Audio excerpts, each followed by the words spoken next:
Bien, bonsoir à tous. Merci d'être venus nombreux pour cet événement qu'on est très content et fiers de présenter ce soir. J'ai presque envie de dire bienvenue à bord de Tara, mais je n'ose pas. Donc ce soir, nous avons 3 intervenants. Romain Troublé, qui donc dirige Tara Expédition, qui va nous dire un tout petit mot sur le sujet, et puis on aura la chance donc de visiter Tara pendant le cocktail par petits groupes de 10. Donc un grand merci Romain de nous permettre d'avoir cette visite. Nous aurons ensuite une intervention donc de monsieur Serge Auru, qui est conseiller auprès d'Anne Hidalgo à la mairie de Paris et ancien directeur du VVF, qui va nous parler de son engagement. Et enfin, vous aurez une intervention de Romain Ferrari, donc, qui est le directeur général de l'entreprise, Serge Ferrari, et qui a lui aussi un engagement dans tout ce qui est environnemental très important, et il vous en parlera. Donc je vous souhaite une très bonne soirée, et je passe tout de suite le micro à Romain, qui en a un, donc c'est bon. Bonsoir à tous, on se met debout, on reste assis. Bonsoir à tous, bienvenue à bord de Tara, enfin presque, vous allez pouvoir aller sur le bateau effectivement pendant le cocktail. Donc pour ceux qui ne connaissent pas Tara, Tara c'est une fondation à but non lucratif qui est active depuis 12 ans, qui emmène des scientifiques du CNRS, du CEA, mais d'autres laboratoires dans le monde, s'intéresser aux questions océaniques, la question de l'océan, qui recouvre de 2 tiers de la planète, je vous le rappelle. Donc c'est une grande partie de la planète aujourd'hui. Et que ce soit au pôle Nord, ce bateau Tara qui est juste devant vous, en général est très loin de Paris. Il a traversé le pôle Nord. En 2006, il a passé 500 jours non-stop à traverser l'Arctique. Et donc à dériver comme ça, poussé par les vents dominants pendant 500 jours. Donc 6 mois de nuit polaire, 6 mois de jour, 6 mois de nuit polaire. Donc, et l'équipage est à bord de Tara aujourd'hui. Le capitaine Samuel, que vous allez voir à bord du bateau, ainsi que Marion, la cuisinière, ont passé chacun, 11 mois à bord du bateau pendant cette dérive arctique. Donc ils pourront bien vous raconter un peu de quoi ils retournent quand on est dans ces coins de la planète. Et je rappelle que l'Arctique, c'est pas loin, c'est moins loin que New York, le pôle Nord. Donc ça paraît loin comme ça, mais en fait, c'est pas si loin du tout que de nos contrées, de notre société en tout cas. On est allé là-haut pour comprendre un peu l'impact du changement climatique sur la banquise, pourquoi elle disparaît si vite, d'où arrive la chaleur. Elle arrive de l'eau, bien sûr, du Gulf Stream qui vient jusqu'au pôle Nord maintenant. Et elle arrive également par l'atmosphère. Et c'est un des grands changements de ces dernières 20-30 ans. C'est que les dépressions qui viennent de nos latitudes, maintenant rentrent en Arctique, jusqu'au fond de l'Arctique. Et donc, elles amènent beaucoup de chaleur avec elles, du sud. Et tout ça fait que le volume de glace en Arctique, au mois de septembre, a perdu 70% en une trentaine d'années. En volume. On parle beaucoup de la surface, mais en volume, c'est gigantesque. Si bien que l'épaisseur moyenne de la banquise aujourd'hui en Arctique, sur l'océan Arctique, donc au pôle Nord, est d'1 mètre en moyenne, alors qu'il y a 30, 40 ans, elle était de 3 mètres. Voilà, Tara s'intéresse à l'Arctique, au climat, mais aussi à la biodiversité. Et avec Serge Ferrari, depuis maintenant 2009, on a lancé avec d'autres partenaires un gros projet de s'intéresser au plancton. Le plancton, ça a l'air insignifiant comme ça se voit pas, c'est microscopique, c'est invisible. Et pourtant, c'est 90% de la biomasse des océans. Si on devait peser toute la vie dans l'océan, 90% de ça, c'est microscopique, ça ne se voit pas à l'œil nu. Et ce plancton, il nous rend des services incroyables. Il nous stocke du CO2 chaque jour. On en parle beaucoup, c'est la COP21. C'est un formidable puits de carbone. 30% du carbone qu'on émet chaque jour, un tiers est absorbé par l'océan, par l'eau, mais aussi par la vie de l'océan. Et ces micro-organismes dont j'ai parlé ont un rôle majeur là-dedans. Ils font aussi beaucoup la photosynthèse, comme les arbres le font sur la terre. Les planctons, c'est aussi des micro-algues, et donc font aussi beaucoup d'oxygène. La moitié de l'oxygène qui est produit chaque jour sur la planète, c'est fait par l'océan, par ce plancton, et le reste par les plantes et les arbres que vous connaissez mieux. Voilà, donc ce projet Tara, c'est d'encourager la science. C'est de la science de très haut niveau, puisqu'on a publié dans la revue Science, qui est la plus haute revue, la plus difficile d'accès aujourd'hui en science dans le monde. 5 articles dans la revue il y a 6 mois, et notamment la couverture de Science a parlé de ce projet Tara et de cette quête du plancton. Bon. Et vous en saurez plus aussi en baladant dans l'exposition pendant l'apéro. Et voilà, ça nous a amené, c'était une mission qui a duré 4 ans sur la mer, 4 ans non-stop, à parcourir le monde entier, 5 océans, etc. Donc c'est une grande mission. Et l'importance de Tara aussi, en tout cas la mission de Tara, c'est aussi de raconter. Raconter avec, en fait, on est des raconteurs d'histoire. On fait de la science de très haut niveau, ça c'est une chose. Mais on essaie de raconter cette science, pourquoi on fait cette science, qu'est-ce qu'on se pose comme question, quels sont les doutes, qu'est-ce qu'on sait, qu'est-ce qu'on ne sait pas, qu'est-ce qu'il faut comprendre sur ces mécanismes de l'océan, que ce soit le climat, la biodiversité, la pollution, le plastique. L'année dernière, on a passé la dernière année de Tara, on a passé 7 mois en Méditerranée, s'intéresser à la pollution par les microplastiques dans la mer. On a prélevé du plastique 280 reprises en Méditerranée, entre Gibraltar, Beyrouth, entre Alger et Marseille. Et à 280 reprises, il y avait le plastique dans les échantillons. Et on ne tire pas un filet de 200 mètres de large. Hein. On tire un filet d'1 mètre de large pendant 30 minutes à 2 nœuds. C'est-à-dire qu'on fait une surface minuscule à 4 km/h. Donc on ratisse notre râteau est tout petit. Hein. Et à chaque fois, on en trouve. Donc ça pose la question d'économie circulaire, ça pose la question de qu'est-ce qu'on peut faire maintenant de tout ça. Quel est le futur qu'on se propose de mettre en place. Ça pose la question de la législation, de l'éducation, bien sûr, de la technologie, de l'économie circulaire. Toutes ces questions qui sont prégnantes aujourd'hui dans la société qu'on veut se préparer pour le futur. Voilà. Et Tara est à Paris ce soir et pendant 1 mois pour amener l'océan à Paris, à la COP21, pour essayer de faire parler de cet océan autour de la COP21. Non pas de rentrer l'océan dans le sujet de la COP21 dans les négociations, parce que c'est déjà négocié. C'est une négociation sur le financement à la COP21, principalement sur le financement, sur qui va payer. Mais en tout cas, pour essayer de faire remonter cet océan dont personne ne parle. Vous savez, aux Nations Unies, il y a 196 parties membres de l'ONU, et la 197e, c'est l'océan, mais personne n'est là pour en parler. Il n'y a pas de citoyens, il n'y a pas d'élus, pas d'hommes politiques. Donc on est venu avec nous et une bande d'autres ONG. On est 80 ONG, UNESCO, scientifiques, CNRS, étrangers, français, pour essayer de mettre en avant cette question de l'océan autour de la COP21 et des futures COP21. Donc c'est un début d'une histoire. Et je suis en retard et je m'excuse de vous avoir fait attendre parce que on a fini notre session océan au Bourget à 18h. Je ne vais pas vous dire à quelle heure parce que vous allez me prendre pour un fou. Tard. Et donc voilà. Merci beaucoup d'être là. Et encore une fois, vous êtes bienvenus à bord et l'équipage sera ravi de vous faire visiter le bateau. Bravo.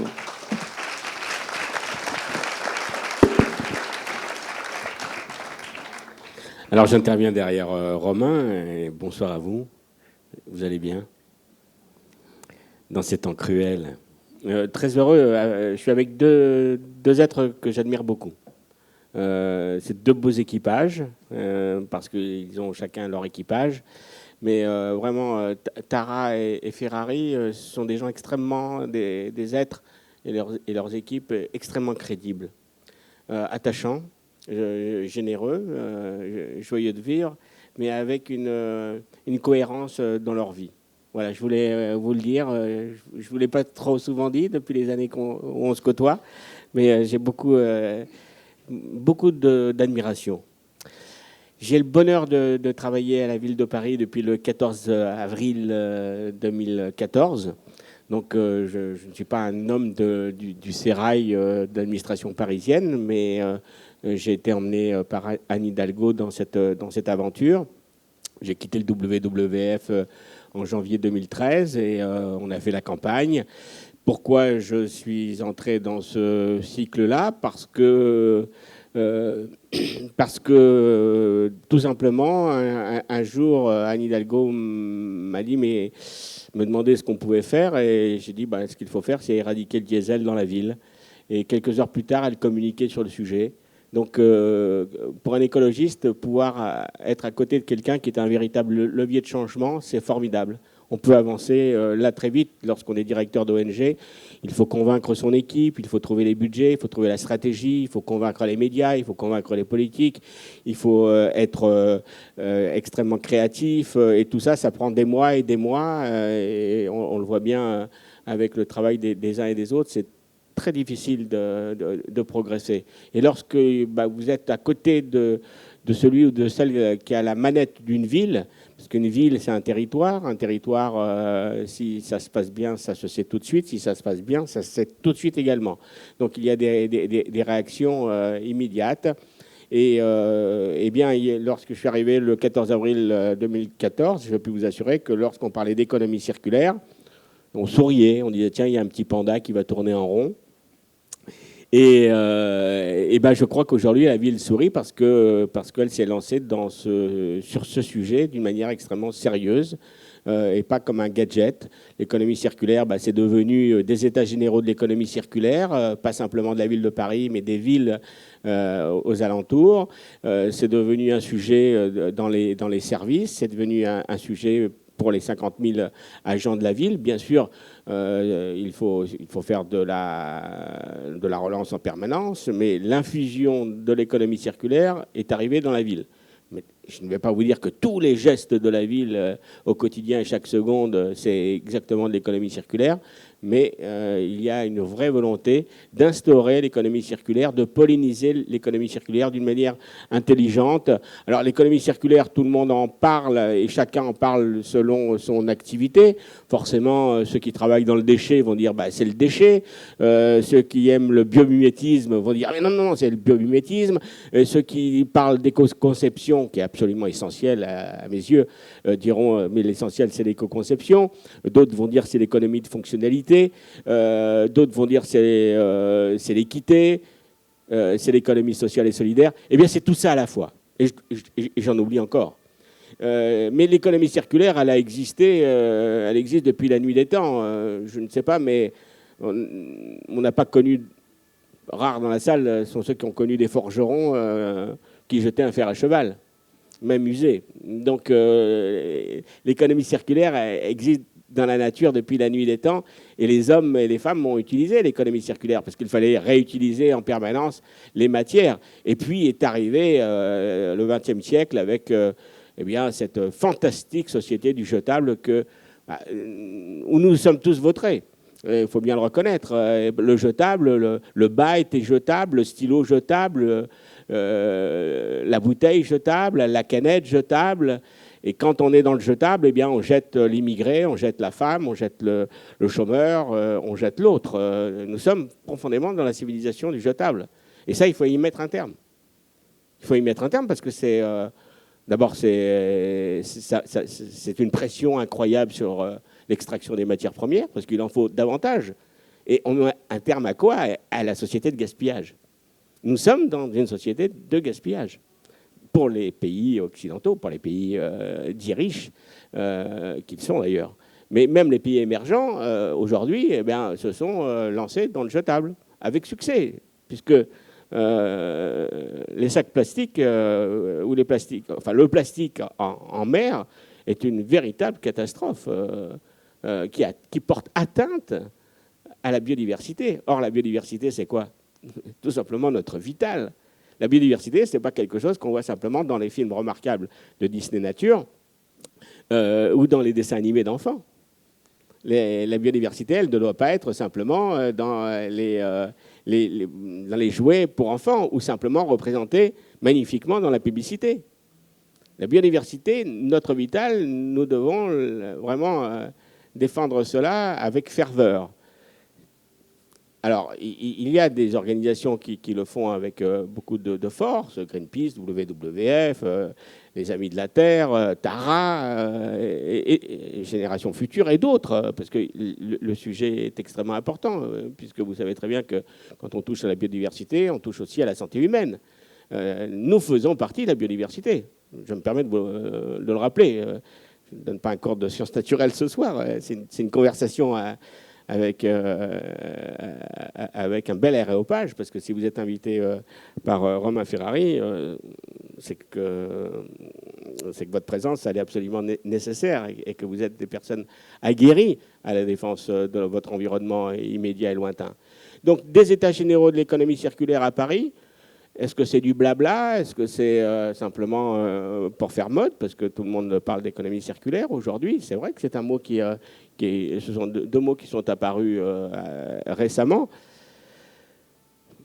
Moi, quand je parle d'économie circulaire, je pense tout de suite à un être cher qui est hélas disparu, qui s'appelait Thierry Casazian. Thierry Casazian est un designer de talent et Thierry Casazian avait écrit un livre, un remarquable ouvrage qui s'appelle « Il y aura l'âge des choses légères ». Le livre était beau, la maquette magnifique, le WWF l'avait fortement soutenu. C'était mon prédécesseur qui d'ailleurs l'avait soutenu. Et donc, Thierry Casazian était là, décédé d'une leucémie en janvier 2006. Et il nous manque beaucoup. Mais lui, déjà, il présentait l'économie circulaire avec et dans l'entreprise. Parce que, soyons clairs, bien sûr que les ONG, elles sont nécessaires. Bien sûr que les lanceurs d'alerte sont absolument indispensables et il faut cesser de les embêter. Mais le monde de l'entreprise, il faut j'aime pas ce mot-là, il faut le convertir, il faut l'attirer dans d'autres équations. On ne peut pas en permanence créer un monde, surtout une économie. L'économie dans laquelle nous vivons, c'est une économie assez incroyable parce qu'à l'heure où on se parle, 99% des transactions financières partent dans une économie de casino et 1% à l'économie réelle. Il y a des entrepreneurs dans la salle, vous savez très bien quels sont les problèmes que vous rencontrez avec le crédit bancaire. C'est pas normal. La banque doit aider le monde de l'entreprise et d'une manière saine. Donc cette économie-là, cette financiarisation de l'économie, elle détruit la biodiversité, elle dérègle le climat, ça déforeste à mort, ça plastifie à mort, et en plus, cerise sur le gâteau, ça détruit les entreprises et les emplois. Costaud, là. Là, on a créé, c'est pas le monstre du Loch Ness que nous avons créé. Donc, comment on fait cesser cela? Alors, on a une COP 21. COP 21, elle est importante. Il faut être fier de ce que fait... vous avez quelqu'un de très critique en face de vous. Mais moi, je suis assez fier de ce que fait le gouvernement français aujourd'hui. Le travail de préparation, le travail d'activation actuellement pour arriver à un accord, je trouve très sincèrement, chapeau bas. C'est un très beau travail. Et tout le monde le considère ainsi. Mais ce n'est pas suffisant. Ce n'est pas suffisant parce que vous avez des pays, et je ne parle pas simplement de la Chine, de l'Inde, qui disent, attendez, vous êtes développés en polluant, donc s'il vous plaît, laissez-nous nous développer, et quand on sera à un certain niveau de développement, eh bien, on acceptera de moins polluer parce que vous allez nous aider puissamment financièrement. Les économies riches ont des soucis aujourd'hui, donc quand les économies émergentes demandent de l'aide, ça semble très difficile. Et un accord contraignant à l'unanimité, écoutez, je n'y crois pas, très sincèrement, mais il y aura une évolution. Copenhague, on dit que c'est un échec, mais même Copenhague, où les Chinois et les Indiens disaient non à des solutions, un an plus tard, ils ont dit oui, et eux-mêmes ont engagé se sont engagés dans des voies intéressantes. Donc, et je rappelle, parce que souvent les gens sont surpris, je rappelle qu'il y aura une COP 22. Chaque année, il y a une COP, conférence des parties prenantes, et cette COP 22 aura lieu à Marrakech, au Maroc, fin novembre 2016. Donc, et la maire de Paris, actuellement, demain, il y a 1000 maires qui viennent à l'hôtel de ville. Anne Hidalgo a convié plus de 1000 maires de façon à prendre des actes concrets ensemble, parce que ce n'est pas pour dire nous, les villes, nous savons faire et les États ne savent plus faire, mais la périphérie municipale, elle est tellement importante aujourd'hui, les territoires sont importants que cela va permettre de bouger, de commettre des actes concrets. Quand la ville de Paris dit à partir du 1er janvier 2016, nous nous mettons pour tous les contrats arrivant à expiration à énergie renouvelable, donc avec de l'énergie et des certificats verts, ça représente 282 gigawatts, c'est pas rien. Quand la ville de Paris décide, prochainement, vous allez l'entendre, de lancer une charte sur les événements éco-responsables, pour qu'il y ait les principes de l'éco-responsabilité de l'économie circulaire dans les événements. Vous savez combien c'est important, un événement. Lorsqu'on crée un événement, et j'en ai créé avec le Festival de l'eau et le Festival du vent, On n'est pas blanc-bleu tout le temps, hein, parce que même si vous avez envie de récupérer toutes les matières que vous avez utilisées, vous les mettez dans une benne. Par exemple, la ville de Paris n'a pas le droit de donner ces matières-là. Donc, vous les mettez dans la benne, puis vous appelez les copains pour qu'ils viennent chercher les matériaux dans la benne la nuit. Mais ce n'est pas comme ça. Il doit y avoir une réglementation adaptée et intelligente. Eh bien, moi, j'ai le plaisir de voir que depuis que nous sommes arrivés à la ville, c'est la 3e exposition. Actuellement, il y a une exposition qui s'appelle Empreinte, qui est réalisée par le collectif Argos. Je vous invite à aller la voir. Elle est vraiment intéressante. Eh bien, c'est la 3e exposition où tous les matériaux sont recyclés. En mars 2015, Anne Hidalgo a invité les maires européens pour réfléchir comment nous pouvons acheter ensemble des matériels qui nous permettent de lutter contre le dérèglement climatique. D'ailleurs, dérèglement climatique, c'est amusant, la sémantique. Nous sommes partis avec réchauffement climatique, changement climatique, dérèglement climatique. Je pense que j'étais un des premiers à utiliser ce mot-là il y a une dizaine d'années, mais déjà on me traitait de sale communiste. Les Américains disaient comment, dérèglement, c'est pas possible. Et maintenant, il faut dire péril climatique. Parce que nous sommes dans un péril climatique. Parce que, pas simplement réfugiés climatiques. Là aussi, je vous convie à aller voir l'exposition Excite au Palais de Tokyo, réalisée par la Fondation Cartier, qui est remarquable parce qu'elle montre les déplacements de population à cause du péril climatique, mais elle montre également la déforestation d'une manière scientifique, pédagogique, avec des images remarquables. Allez la voir, je crois que c'est jusqu'en janvier, donc ça vaut vraiment le coup de voir cette exposition. Comment on va maintenant, alors il y a un institut de l'économie circulaire avec François-Michel Lambert, son président, ils ont fait un travail remarquable depuis 3-4 ans. Mais comment maintenant on installe l'économie circulaire? Et je sais que dans la salle, il y a de nombreux architectes. Et vous le savez très bien que les déchets de chantier, c'est un problème, que le recyclage d'un bâtiment qu'on détruit, eh bien, il y a une réglementation qui n'existe pas. Et il faut tout simplement que le gabarit de toutes nos actions, de toutes nos activités, de toutes nos matières de consommer, il doit y avoir un gabarit de l'économie circulaire. Et ça doit être fait avec le monde de l'entreprise, parce que qui a le plus de science, d'intelligence et la connaissance de la technologie que le monde de l'entreprise. C'est certainement pas les ONG qui vont apprendre à une entreprise comment il faut faire. L'ONG, elle peut critiquer, elle peut influer, mais celui qui sait... moi, il y a des domaines où je suis ignare. Il y a des domaines où j'ai un master. Et il y a plein de domaines où j'ai un CAP. Des fois, je n'ai même pas le CAP. Donc, il faut reconnaître cela. Donc, comment on crée cet engouement? Parce que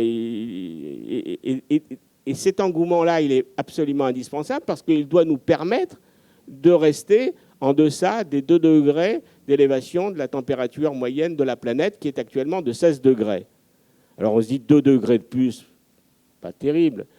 Sauf que nous sommes sur une trajectoire de 5 degrés supplémentaires en 2100. Donc on passe de 16 à 21 degrés. C'est le cataclysme. Pour vous donner un ordre d'idée, au moment de la glaciation, la ville de Grenoble, plate vallée, mais c'était une mer de glace, Grenoble. Eh bien, la température moyenne de la planète à ce moment-là était de 9 degrés.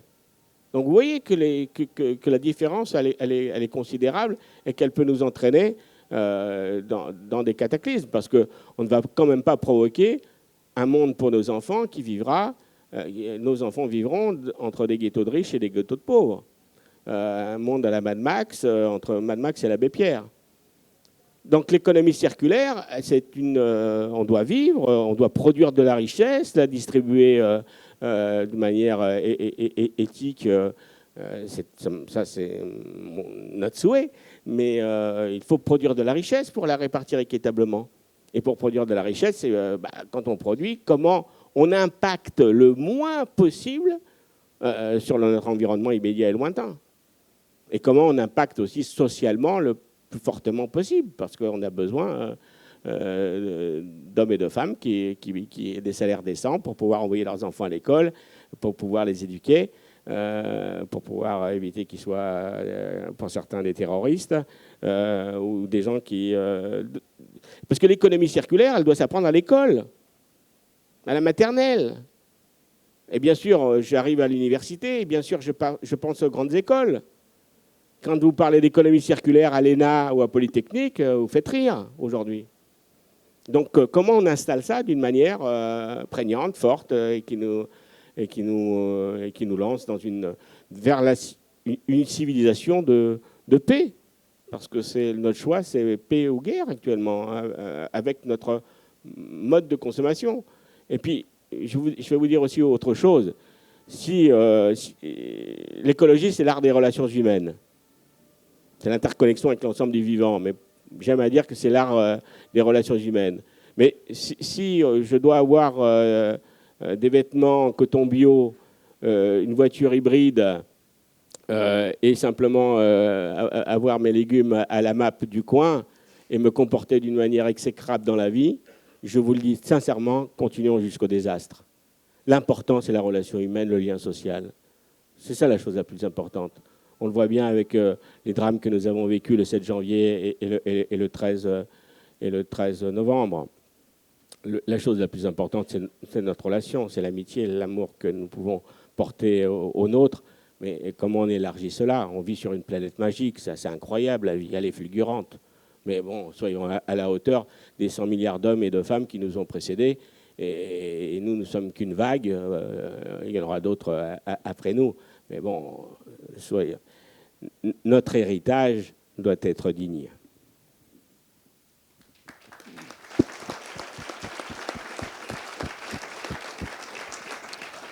Merci Serge, parce que tu as donné du sens finalement à ce qu'on doit faire. Alors maintenant, on va redescendre dans le faire, on va redescendre à l'âge de faire. Mais c'est quand même bien de mettre un cadre un petit peu, un cadre émotionnel autour de tout ça, notamment. Parce que sans émotion, on ne se met pas en mouvement. Voilà. C'est très clair.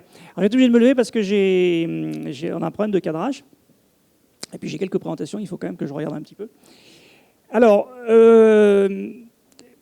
rapidement, vous savez ce qu'on fabrique, donc je ne vais pas résumer le fait qu'on est producteur, distributeur de matériaux composites souples pour un tas d'applications que beaucoup d'entre vous connaissent et qui couvrent des domaines très larges. Vous savez bien, de l'architecture, des applications techniques, industrielles et des applications plutôt consumers, grand public. Ça, on passe très très vite là-dessus, sur le fait qu'on ait une ETI, c'est-à-dire les entreprises un peu rares sur le territoire français, pas les PME, pas les très grands groupes, mais des tailles intermédiaires qui permettent d'être vivaces tout en étant d'une taille suffisamment importante pour pouvoir emmener en fait des partenaires dans des aventures. Alors, une aventure, pourquoi Tara? On peut se poser quand même la question, pourquoi un industriel se dit, tiens, il y a un moment, je vais me rapprocher de Tara, je vais y consacrer des ressources, et puis je vais observer Tara. C'est quand même la question qu'il faut qu'on se pose, parce que si on est là, ce n'est pas tout à fait par hasard. Alors, avec beaucoup d'humilité, j'oserais dire, la première chose qui nous font venir à Tara, c'est quelque chose de tout à fait pragmatique. C'est qu'aujourd'hui, le financement de la recherche est en panne. C'est absolument crucial. Plus on discute avec les centres de recherche aujourd'hui, plus on s'aperçoit que, contrairement à un certain nombre d'objectifs de sanctuarisation qui avaient été émis, oui, la recherche est en panne. Et alors, quand on regarde dans les détails, c'est encore pire que ça. Parce qu'en fait, il reste de la recherche très applicative. C'est-à-dire qu'en gros, pour sortir l'objet ou le service ou le joujou de demain, là, il y a encore de la recherche. Mais pour comprendre les mécanismes, pour comprendre les fonctionnements, pour comprendre les systèmes complexes, c'est cette recherche-là qui est le plus en perte. Et c'est quand même un énorme problème. Donc, en gros, si nous, agents économiques, on ne finance pas de la recherche, il y aura un énorme déficit de capital connaissance qu'on devra payer. Et ça, on ne peut pas se permettre parce que, quelque part, on en tirera aussi des bénéfices plus tard. Le deuxième volet, pourquoi est-ce qu'on est avec Tara? C'est finalement un peu la contrepartie de cet état de fait. C'est quand on finance cette recherche-là, elle produit. Elle produit. C'est-à-dire quand on fait une analyse coût-bénéfice, et les économistes adorent faire des analyses coût-bénéfice, c'est vraiment leur travail de tous les jours, eh bien on sait que dans ces domaines-là, quand on investit, on produit. On produit beaucoup parce que dans ces secteurs-là, en fait, on est sur des secteurs quasiment inexplorés. Et notamment avec les outils qu'on a aujourd'hui, les outils qui permettent d'analyser et de modéliser la complexité de la nature, on arrive aujourd'hui avec ces nouveaux outils à ouvrir des champs entiers de connaissances, et surtout quand on est comme Tara, c'est-à-dire quand on est avec des équipes qui ne sont pas assis sur une chaise dans leur bureau, mais qui sont sur le terrain. Et c'est absolument hallucinant à quelle vitesse on va et entre guillemets, quelle productivité on a. Et un industriel, il adore la productivité, même dans ces domaines-là. Et on produit, on comprend, et d'ailleurs, on publie très rapidement. C'est vrai que les 5 publications qui ont eu lieu cette année, c'est un peu magique, parce que pour une équipe comme ça qui s'est montée sur ces sujets-là, ça montre qu'il y a quand même du crédit et de la matière scientifique de premier ordre. Voilà. C'était vraiment notre premier axe, il est là. D'abord, il faut le faire. La deuxième motivation, c'est tout simplement de comprendre les enjeux. Alors ça tombe bien parce que l'océan est un écosystème important et qui est très systémique, hein, et qui finalement est difficilement palpable parce qu'on ne le voit pas. Hein. On le voit moins finalement que des écosystèmes terrestres. Et surtout, on a moins la capacité de comprendre qu'est-ce qui peut le faire basculer vers certains autres états d'équilibre et comment est-ce qu'on peut agir pour éviter ces changements d'état d'équilibre qui entraîneront des phénomènes irréversibles. Donc c'est un territoire qui est quand même très très intéressant.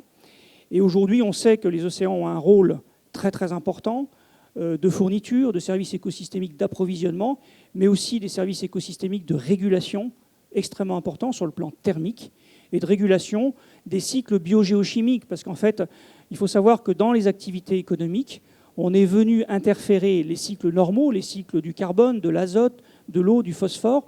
On est venu interférer avec des processus industriels, avec des forces qui font par exemple que sur le cycle de l'azote, en fait 20% de l'azote qui transite dans le monde entier, principalement par les organismes, en fait est dû aux activités humaines, c'est-à-dire sort d'usine et ne sort plus de la nature. Hein. Le phosphore, qui est encore pire que ça, mais qui, lui, malheureusement, est un cycle très ouvert, etc. Et le carbone, qui pose exactement les mêmes questions. Donc, en gros, les activités industrielles sont devenues aujourd'hui un acteur des cycles biogéochimiques de la planète, avec un effet qui ne se compte pas en 1%, 2%, mais qui se compte parfois en 10, 20, 30%, et qui peuvent faire déséquilibrer tout le système avec des effets de seuil irréversibles, donc une transformation des milieux et un effondrement et une perte de tous ces services écosystémiques. Donc c'est quand même un milieu très intéressant. Ce qu'on apprend aussi avec les océans, c'est que quelque part, les émissions dues à nos activités ou le épuisement de certaines ressources a des effets intermédiaires. On parle de l'acidification des océans, on parle de certains niveaux de pollution, etc. Et que ces impacts intermédiaires ont des effets sur les écosystèmes qui immédiatement rétroagissent sur l'humain. Hein, et comme le disait très bien Serge Auru, c'est avant tout, quelque part, une question d'humanité et l'écologie. C'est d'avoir conscience qu'on est en interaction avec un propre jeu qu'on a lancé, et petit à petit, on se désynchronise de la biosphère. L'océan est un très très beau modèle pour comprendre ces phénomènes-là, pour comprendre les limites qui ont été atteintes, et quand on atteint des limites, eh bien, on atteint des seuils d'irréversibilité, c'est-à-dire que ça nous coûtera beaucoup plus cher de réparer que ce que ça nous aurait coûté si on avait fait attention. Voilà, c'est le problème. Et on est sur des facteurs de coût de l'ordre de 4, 5, 10. Hein. Donc c'est quand même très embêtant. Il y a des rapports aujourd'hui sur le climat qui montrent que le coût, par exemple, de l'inaction, en fait, c'est à peu près le quart ou le cinquième du coût des dommages. Enfin, le coût de l'action, pardon. Le coût de l'action, c'est le cinquième du coût des dommages. Donc là aussi, si on fait des analyses coût-bénéfice, on s'aperçoit qu'il est temps d'agir. L'océan, c'est intéressant aussi, et on va le voir sur différents graphismes, c'est pour montrer un petit peu la dynamique des phénomènes. On ne se rend pas compte que tout ça s'inscrit dans une dynamique qui est sur des temps très très courts. Toutes ces courbes, par exemple, c'est des courbes d'indicateurs de pression sur les écosystèmes, mais aussi des indicateurs tout à fait socio-économiques. Donc c'est des correspondances à la fois de pression et d'effets sur les indicateurs socio-économiques. Et on voit en fait des phénomènes de convergence. C'est toutes des courbes qui commencent en 1750 et qui se terminent à peu près en 2010. Et on voit un certain nombre de pics, alors, dont certains sont assez intéressants. Vous prenez par exemple le pic de concentration de CO2 dans l'atmosphère en ppm, qui est passé de 300 à 400 et dont on ne veut pas qu'il dépasse les 450. Alors, regardez l'acidification des océans, elle est exactement calquée là-dessus. Exactement calquée là-dessus. Alors, l'acidification des océans, c'est typiquement un phénomène à effet de seuil très très grave. C'est qu'il y a un moment, les micro-organismes ne pourront plus faire de squelette. Vous imaginez si nous, on ne pouvait pas faire de squelette quand on se développe, quand on est, quoi. c'est aussi catastrophique que ça. Voilà. Alors évidemment, il y a des courbes qui sont paradoxales. Celle-ci, c'est quelque part la ressource pêchée en océan. Vous voyez que celle-ci, elle s'est effondrée, elle est en train de s'effondrer. Donc là, on ne peut pas imaginer que tout ça termine à l'infini. On voit déjà des effets sur les activités humaines, mais rassurez-vous, on a trouvé un truc génial. Évidemment, l'aquaculture. Et vous voyez que cette courbe est en train d'essayer de compenser l'autre. Sauf que celle-ci, hein, où est-ce qu'on la développe? On la développe sur des écosystèmes marins très sensibles, hein, notamment les mangroves, les zones humides ou certaines mers. Et elle commence à créer des dommages considérables qui, quelque part, sont d'un ordre supérieur en fait à ceux qu'on avait créés avant. Donc c'est ça qui est très intéressant, c'est de voir toute cette dynamique. Vous voyez par exemple la teneur en azote sur les côtes, qui dépend de quoi? De l'utilisation des engrais azotés dans l'agriculture, mais aussi du fait que les rivières et les zones humides ne peuvent plus dénitrifier cet azote, donc ne peuvent plus quelque part le renvoyer dans l'atmosphère. Et donc on se retrouve avec un océan qui est gavé de choses finalement, qui est en train de changer complètement son métabolisme, et où les espèces ne peuvent plus s'adapter. Voilà. Cette dynamique est très intéressante. Alors vous allez me dire, on fait des progrès. Oui. Vous voyez sur cette courbe, on voit l'évolution du PIB mondial, et on voit la consommation totale des ressources. Donc c'est vraiment une analyse métabolique. Alors on se dit, on voit qu'à partir des années 60-70, il y a un certain découplage qui s'effectue. On appelle ça un découplage relatif. En fait, on est malin parce qu'on a augmenté la productivité des ressources. Comment faire plus de valeur ajoutée en consommant moins? Mais ça, c'est un travail d'économiste. Et les économistes sont très bons là-dessus, ne serait-ce que pour des raisons économiques. Ils ont intérêt à augmenter leur chiffre d'affaires, augmenter leur marge en diminuant leurs achats. Donc ça, c'est ce qu'on a appelé le découplage relatif. Alors on pourrait se dire, c'est génial, on peut continuer comme ça. Mais non, parce que ce modèle-là, c'est celui qui a conduit aux courbes précédentes. Donc on s'aperçoit que le modèle du découplage relatif ne fonctionne plus. Donc ce modèle qui est uniquement basé sur la bonne conduite des règles économiques avec les règles économiques que nous avons aujourd'hui ne fonctionne plus. Donc ce n'est pas suffisant. Alors qu'est-ce qu'il faut? Il faut ce qu'on appelle un découplage absolu. Le découplage absolu, c'est vraiment typiquement, c'est je fais baisser mes consommations, je fais baisser mes rejets, tout en continuant à augmenter la prospérité. Alors il y a un débat évidemment à avoir. Est-ce qu'il faut viser la prospérité économique ou la prospérité du bien-être? Bon, voilà d'autres courbes qui interrogent ceci. Il faut savoir que sur certains territoires développés, l'augmentation du PIB ne se traduit pas par une augmentation des indicateurs de bien-être. Donc il y a aussi des questions à se poser sur la finalité, et aujourd'hui on est capable de le modéliser. Mais enfin, voilà notre objectif. Notre objectif, c'est un découplage absolu des ressources, mais plus encore, c'est un découpage absolu des impacts, puisqu'en fait on peut aller chercher des ressources comme le néodyme, par exemple, qui sert à faire les aimants permanents, des nouvelles éoliennes, des énergies renouvelables, formidables, sauf qu'on le fait avec des pollutions catastrophiques sur un matériau qui est fini. Oui. Donc c'est vraiment une approche assez globale qu'il faut mettre en œuvre. Alors rassurez-vous, il y a des solutions. Il y a des solutions techniques et puis il y a des solutions managériales. Et c'est ça qu'il faut regarder. Nous, vous savez que dans notre logo, on a caché un peu cette notion-là. On a caché le fait que notre développement ne se fera qu'avec, quelque part, la prise en compte d'un découplage absolu. Et c'est la courbe du haut. Donc des applications à très faible impact. En gros, on aura le droit de se développer, nous tous, Serge Ferrari et ses partenaires, qu'à partir du moment où on est capable de mettre sur le terrain des applications à découplage absolu. C'est-à-dire qu'on ne va plus parler de réduction de 10%, de 20%. On va parler de facteurs. Facteur 2 de réduction, facteur 3 de réduction, facteur 4 de réduction. Est-ce qu'on est capable de le faire?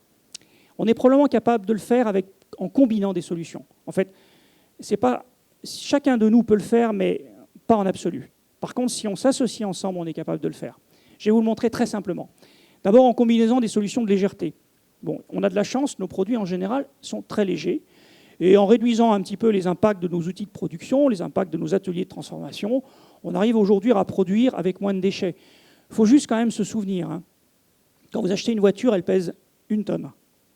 En fait, vous avez mobilisé 13 tonnes. Ne l'oubliez pas. Ce n'est pas en jetant la voiture qu'on crée des déchets, c'est en l'achetant. Le métabolisme, c'est ça. C'est en gros 1 pour 10 aujourd'hui. Quand vous achetez une voiture, que vous tournez la clé, vous avez émis 5 tonnes de CO2, le fait de l'acheter. C'est-à-dire que vous avez émis l'équivalent de ce que vous allez émettre pendant 5 ans. Donc c'est énorme. La notion de légèreté initiale est extrêmement importante. Après, on verra l'exploitation, mais c'est très important. Ensuite, on va le combiner avec un certain nombre de stratégies qu'on va détailler, de réemploi, de réutilisation et de recyclage. Cherchez pas, vous allez voir, c'est assez simple. Et ça, c'est une véritable stratégie d'économie circulaire complète qui commence par l'allègement, puis ensuite la combinaison d'un certain nombre de boucles, et que le dernier rapport du Programme des Nations Unies pour l'environnement, qui est sorti il y a 2 jours, pointe du doigt comme étant une solution majeure contre le changement climatique. C'est un rapport qui est très intéressant et qui vient d'être publié. L'autre condition, je vous l'ai dit, c'est que ces solutions, on ne les fera pas tout seul. Ça ne peut pas être Serge Ferrari, ça ne peut pas être vous dans votre coin, ça ne peut pas être les derniers utilisateurs. C'est une combinaison, c'est une coopération de nous. Vous voyez que nous, on est producteurs et recycleurs, mais ça ne sert à rien. Parce qu'en fait, d'abord, on produit des biens intermédiaires, et le citoyen s'en moque des produits intermédiaires. Lui, ce qu'il attend, c'est des utilités et du bien-être. Les utilités et le bien-être, c'est toute la chaîne qui la met en œuvre, les transformateurs et les utilisateurs finaux. Déjà, ça, c'est extrêmement important. Ensuite, sans vous, on ne peut pas mettre en place cette circularité. Alors, quelle circularité? Bon. D'abord, faire mieux avec moins, la légèreté. Bel exemple, pas très loin de chez nous, celui-ci. Pour moi, c'est un symbole. Anish Kapoor, le Grand Palais. Vous avez le Grand Palais, c'est 700 kg au mètre carré. Vous avez la sculpture qui est en fait un bâtiment, 3 kg au mètre carré. Je dis que c'est un bâtiment parce que depuis plus de 30 ans, ces techniques-là sont utilisées pour les bâtiments. Il n'y a pas de structure, c'est un petit ventilateur qui le tient gonflé. Quand on fait le calcul, l'énergie du ventilateur sur 100 ans est inférieure à l'énergie grise de la structure métallique qu'il aurait fallu déployer pour le supporter. Donc c'est absolument hallucinant. En plus, c'est modulable, et puis on peut le balader. Voilà. On est capable aujourd'hui de faire des solutions, vous voyez, de 700 kg à 3 kg. Donc ce n'est pas complètement de la folie. Alors il n'y a pas que les infrastructures, il y a aussi l'exploitation. On adore les espaces verriers, la climatisation est de plus en plus demandée, mais elle consomme énormément d'énergie. N'oublions pas que sans rien faire, sans croissance de la population mondiale, simplement par acquisition des standards de bien-être, on va rajouter par exemple 20 gigatonnes de CO2 dans l'atmosphère uniquement par la climatisation des pays qui n'en ont pas encore. Vous savez qu'au niveau mondial, le principal producteur de CO2, c'est ceux qui font l'électricité.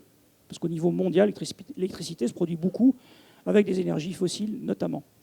Donc sur des enjeux comme ça, on doit être sur des facteurs 2 et on y arrive très très bien avec des systèmes de protection solaire à haute efficacité ou avec des systèmes constructifs évolutifs comme par exemple ces façades microclimatiques sous différentes formes qui en plus peuvent apporter d'autres services intéressants sur des nouveaux ouvrages ou sur des ouvrages en réfection. Autre secteur où on peut alléger notre empreinte environnementale, c'est celui-ci. Je vous ai parlé de la pêche, de la pisciculture, de son empreinte sur les écosystèmes. Les élevages de saumon en mer du Nord, c'est une véritable catastrophe. Ils rejettent énormément de phosphore, et donc ils créent des phénomènes d'eutrophisation, ils tuent tout le milieu aquatique. Ensuite, il y a quand même un autre souci de ces systèmes d'élevage, c'est qu'il faut aller pêcher les sardines au Chili, les transformer en farine pour nourrir les saumons. C'est un peu bête. Et en plus, comme les saumons, ils sont dans un filet au milieu de l'océan, ils attrapent des maladies, donc il faut les gaver d'antibiotiques, ce qui fait qu'on en consomme de la même façon, mais pas forcément les mêmes, et pas forcément les bons. Donc c'est un système qui est complètement fichu, mais vous avez vu à quelle vitesse il est en train de se développer. Et sur d'autres espèces, comme les crevettes, etc., c'est exactement le même principe. Là, on vient de lancer en mer du Nord la première station de pisciculture, de ferme aquatique, complètement isolée du milieu naturel, du milieu aquatique. C'est une immense poche. Il faut imaginer, ça fait à peu près 36 mètres de diamètre, une quarantaine de mètres de profondeur. Les bassins futurs vont faire 100 mètres de diamètre. Vous imaginez une immense poche, complètement isolée du milieu naturel, avec un système de circulation d'eau et de traitement d'eau et de récupération du phosphore. Voilà. En gros avantage, on ne pollue plus le milieu naturel. On récupère le phosphore. On est capable de le réintroduire dans la chaîne alimentaire. C'est un énorme problème, le phosphore, aujourd'hui, puisqu'en fait, on puise des mines de phosphate et on le largue dans les océans. C'est exactement ce qu'on fait. Et on ne retient rien du tout. Et puis, on règle le problème des antibiotiques, parce que les petites bébêtes n'étant plus en contact avec un tas de parasites, en fait, on peut les vacciner et c'est largement suffisant. Voilà. Ça, c'est quelque part des ruptures très intéressantes en termes d'exploitation. Ça nous a poussé à créer des matériaux qu'on n'avait jamais vus. En fait, même l'architecture tendue ne nous avait jamais amené de tels efforts. Là, on est sur du 5 kg au mètre carré, sur des centaines de tonnes de résistance, sur des résistances à la fatigue qui sont extrêmement importantes, parce qu'on est en mer du Nord pendant au moins 1 an, le temps du grossissement du poisson. Donc, vous voyez, il y a plein de solutions techniques Alors, maintenant, on va commencer à boucler. Première boucle, sachez que vous le faites déjà, beaucoup d'entre vous. Alors, c'est l'économie de fonctionnalité, comme parlait tout à fait Serge Auru. En fait, l'économie de fonctionnalité, c'est vendre l'usage et non pas le bien. Alors, dans nos applications, on a une chance extraordinaire, c'est qu'on l'a fait intuitivement dans 2 domaines principaux, qui est l'événementiel et la logistique. Alors, sachez qu'on l'a étudié, parce que ce n'est pas le tout de le faire et dire que c'est bien, il faut aussi le mesurer. On l'a étudié dans un secteur très particulier, qui est l'application industrielle, le stockage industriel. Et on a pu prouver en comparant ces solutions-là, qui consistent à demander une prestation logistique, c'est-à-dire quelqu'un qui vient, vous créez le stock là où vous voulez, la quantité qu'il faut, le temps qu'il faut, dans les fonctions qu'il faut. On l'a comparé avec d'autres stratégies, donc celle-ci, avec une stratégie de location dans des entrepôts, c'est-à-dire qu'en général, en France, on trouve un entrepôt à peu près à 30 km de chez soi, c'est statistique. Donc on va louer des espaces sur du bâtiment construit, ou bien de construire un entrepôt chez soi. Voilà. On a réussi à mesurer l'empreinte environnementale de 3 solutions avec ce qu'on appelle des unités fonctionnelles de référence, des scénarios de référence. C'est très complexe ce genre d'études, ça nous a beaucoup plu parce que là on est vraiment dans des complexités qui approchent celles des écosystèmes. C'est des comptabilités environnementales complètes. On les a exprimés en plusieurs indicateurs, parce que je vous ai dit qu'il fallait aussi se faire attention aux impacts. Donc là, c'est des indicateurs d'impact.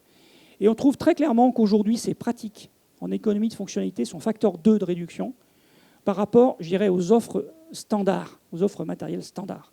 Donc elles peuvent très très bien se compléter et apporter réellement des facteurs intéressants. Donc vous voyez, là, c'est de l'innovation qui est plutôt de business, c'est de l'innovation managériale.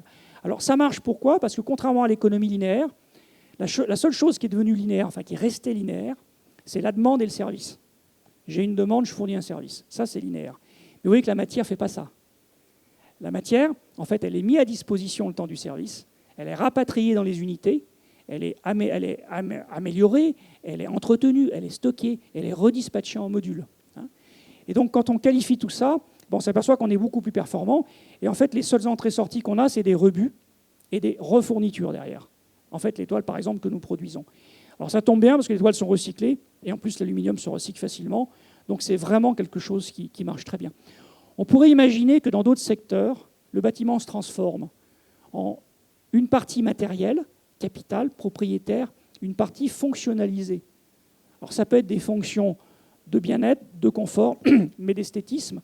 Ça, par exemple, ça peut être une prestation. Ce n'est pas forcément un investissement. On peut imaginer la même chose, et on est en train de le faire, à l'intérieur. C'est-à-dire qu'un fournisseur de mobilier peut être un prestataire de confort et d'esthétisme, avec la possibilité de changer de couleur, la possibilité de venir réparer juste ce qu'il faut, le juste temps. Tout simplement en changeant un peu son business model.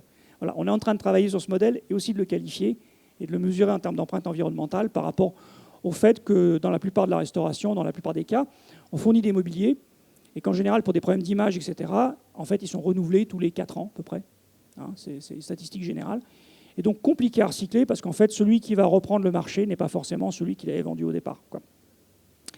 Alors, autre possibilité maintenant de boucle, c'est ce qu'on appelle la réutilisation. Ce n'est pas le réemploi.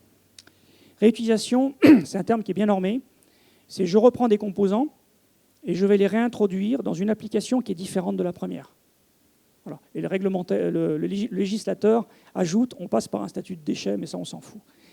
Alors, beaux exemples quelque part de réutilisation, c'est tous ceux qui, à partir de nos matériaux, arrivent à refaire des objets utiles, esthétiques et appréciés. On a 3 beaux exemples avec lesquels on travaille régulièrement, Réversible, Bilum et puis Freitag. Sachant que c'est pas, on aurait pu se dire, bon, c'est des choses qui s'amusent, mais ce n'est pas vraiment le cas. On est aujourd'hui capable de recycler les chutes de fabrication de ces activités qui se montent à plus de 50 tonnes par an. C'est-à-dire que c'est des activités qui payent en général ou qui ne demandent pas d'argent pour récupérer la matière, qui fabriquent des objets de 2e génération. Et comme ils n'utilisent pas la totalité de ce qu'ils collectent, et en général ils en perdent la moitié parce que c'est assez compliqué, en fait ils ont la marge pour payer le recyclage. Et en fait ils nous alimentent en recyclage, alors que le premier détenteur du déchet, souvent, ou parfois, n'est pas capable de payer le coût du recyclage compte tenu des conditions de marché. Voilà. Donc on arrive à créer des symbioses entre, quelque part, cette réutilisation et le recyclage. Alors évidemment, le recyclage, vous savez qu'on est très investi là-dessus. C'est une technologie aujourd'hui qui est devenue incontournable sur certains grands marchés publics. Hein, typiquement les Jeux Olympiques, ce genre d'événement. Hein. Et en gros, on ne passe plus sur certains marchés sans offrir cette possibilité-là. Ça, vous le reconnaissez, certains d'entre vous la connaissent bien, c'est la piscine olympique des Jeux Olympiques. Hein. Version olympique, donc inutile après. Hein. Donc on la reconfigure, version legacy, héritage utile pour la collectivité. Voilà. Ça va devenir le standard. On ne peut pas imaginer demain des infrastructures d'événements exceptionnels qui ne soient pas dans cette logique-là. Hein. Donc évidemment, on l'a recyclé, donc c'est du gros travail, c'est d'énormes quantités, ça c'est notre usine, notre procédé. Hein. Et alors, chose très intéressante, le simple fait de prendre la décision de recycler les matériaux qu'on utilise, nos matériaux composites, le simple fait de prendre la décision de les recycler, on crée un facteur 2 sur leur empreinte environnementale. On divise par 2. Donc vous voyez, on n'est pas sur du 20% encore une fois. Et sur des indicateurs en général type climat, on est beaucoup plus que ça. Donc c'est pas à la légère. On s'inscrit réellement dans ces objectifs-là. On reproduit des matières premières régénérées, matières premières recyclées. Et tenez-vous bien, ces matières-là sont à facteur 10 de réduction par rapport aux matières vierges. C'est-à-dire quand on vend aujourd'hui une fibre PET recyclée ou des granulés de PVC recyclés, on arrive face à une matière vierge qui est à 10 et nous on est à 1 en termes d'impact. C'est quand même colossal. Et d'ailleurs, le premier intérêt du recyclage, c'est finalement de produire des matières à faible impact. Alors évidemment, sur des utilisations utiles, c'est assez sympathique, c'est que certaines vont par exemple sur les toitures végétalisées. Alors ce principe-là, que nous mettons en œuvre, il a été souligné justement par le dernier rapport de l'Institut de l'économie circulaire, François-Michel Lambert, dont parlait Serge Rue. Et en fait, il commence à considérer que les progrès que les entreprises font en interne, les progrès d'optimisation ne sont pas suffisants. Les normes 14001, 50001 sur l'énergie, etc., tout ce qu'on peut réduire, c'est bien, mais ça sera largement insuffisant. Et que la stratégie qu'on peut mettre en place tous ensemble par rapport à des innovations d'application ou des stratégies d'économie circulaire, c'est ce qu'ils appellent l'oversetting. In-setting, c'est en interne. Oversetting, c'est aller au-delà du périmètre de chacun. C'est quelque chose qui a un très très gros potentiel. Et bien, en tout cas, bien plus que l'offsetting qui consiste à compenser en fait, des dommages sans vouloir quelque part les corriger. Voilà. Donc vous voyez, ce que je voudrais vraiment vous laisser comme image, c'est qu'on a la capacité aujourd'hui de faire des révolutions et des transitions très très importantes des activités économiques sur le territoire. Ça nous donne une légitimité pour innover et nous développer tous ensemble. Mais vous voyez, on ne pourra pas le faire tout seul et on ne pourra pas le faire avec une seule solution unique. Il faudra faire des combinaisons. Donc ça, c'est extrêmement important. Merci à tous, merci à Tara de nous recevoir, de nous inspirer pour tous ces éléments. On est à votre disposition pour vos questions et puis on pourra échanger autour d'un verre tout à l'heure. Merci.